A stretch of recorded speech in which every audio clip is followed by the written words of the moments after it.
Modern-day Malaysia is a southeastern Asian country composed of the tip of an Asian peninsula as well as part of an island to the peninsula's east that is shared with Indonesia.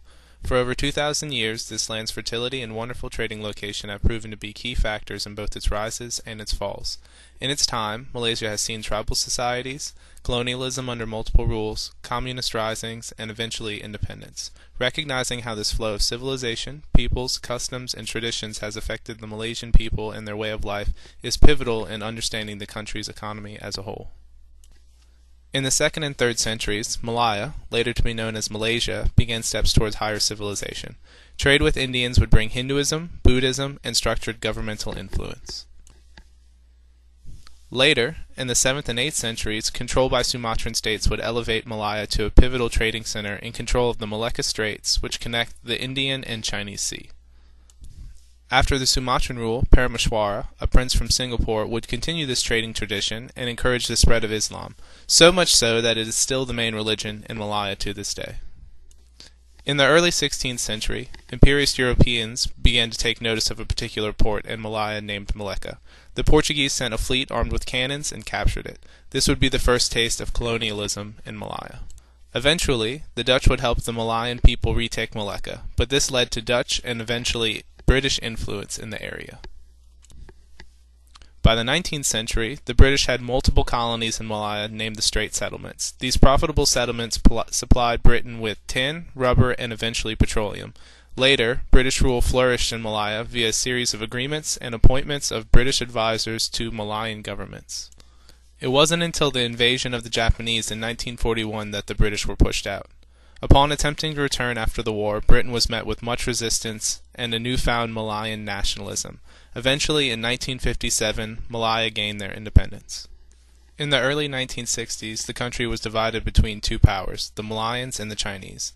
The Malayans owned much of the political power. However, the Chinese held the economic power.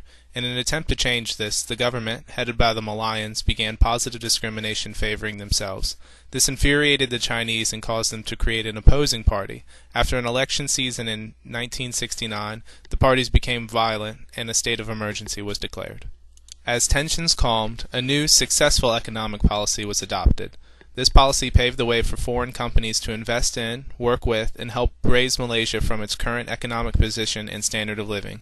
In a matter of decades, Malaysia left behind its poor agricultural ways and developed into a rich industrial nation. A few companies that helped aid in Malaysia's economic elevation are Petroleum, Exxon, and Shell. We will now talk about these companies' influences on and ongoing projects in Malaysia. Petronas is a fully integrated international oil company similar to Shell and ExxonMobil, except in the fact that it is a national oil company. It was founded in 1974 and was modeled after the Indonesian national oil company Pertamina. Its initial goals were to safeguard national sovereignty over oil and gas reserves, to plan for both present and future national need for oil and gas, to take part in distributing and marketing petroleum and petrochemical products at reasonable prices, to produce nitrogen-rich fertilizers, and to spread the benefits of the petroleum industry throughout the nation. Petronas currently operates in 30 countries with exploration and production projects in 23 countries. The problem they are facing today is that production is decreasing while consumption is increasing. To combat this, they are moving into deeper water plays that come from a joint operating agreement with Shell. They are working on the Gumusut and Kakap oil fields, and they also have a project in the works on the natural gas reservoirs in the Malacca field. In addition to deepwater fields, Petronas is attempting to use enhanced oil recovery to help pad a decrease in production partnered with an increase in consumption. They are focusing on allowing their oldest fields to have a prolonged lifespan while increasing daily production. One current project is a partnership with Shell to use chemical injection on two offshore fields, the Sabah field and the Sarawak field. It is a planned $12 billion project projected to last 30 years. They suspect that their efforts will see a net increase of 90,000 barrels per day. They have also gone into a partnership with ExxonMobil to work on the 7 fields that make up the Tapas crude oil blend. These fields include the Seligi, Kutong, Tapis, Simakak, Irong, Barat, Tibu, and Palas. The project is projected to increase daily production initially by 25,000 barrels per day and extend the field life by 30 years. Petronas has seen the potential of using enhanced oil recovery techniques and is planning to secure their future by increasing production of old, mature fields. ExxonMobil is one of the nation's largest oil companies. It operates under 4 production sharing contracts with the Malaysian national oil company Petroleum, producing about 1/5 of the nation's oil production and about 1/2 of natural gas supplies to Malaysia. ExxonMobil has numerous operations ongoing within Malaysia. One of the major operations is the TAPIS Enhanced Oil Recovery Project. ExxonMobil invested $2.5 billion in this project.